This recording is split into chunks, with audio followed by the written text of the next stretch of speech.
jërë ngeen jëf yéen ñi safoo site internet bi di Buzz Actu 221 nuyu nañ leen bu baax jaajëfal leen ci kóolu tege sopp bi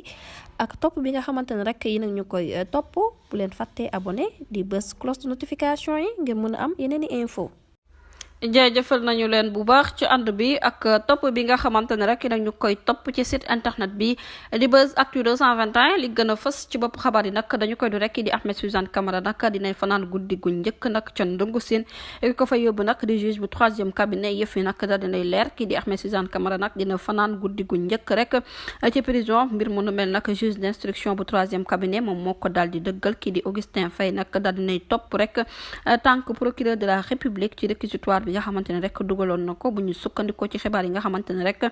suñu naatangooy Seneweb ñoom ñoo ko daal di fësal ak membre APR ak membre bi nga xamante ne rek bokk na ci réseau enseignant bu APR nag daal dinay dëggal mbir mu nu mel ginnaaw bu ñu ko placé woon sous mandat de dépôt ñu fàttali leen kii di Ahmed Suzanne Camara dañ ko déféré woon niki aljuma bi ñu génn rek foofa ci sûreté urbaine ginnaaw bu mu yëkkatee ay kaddu yoo xamante ne rek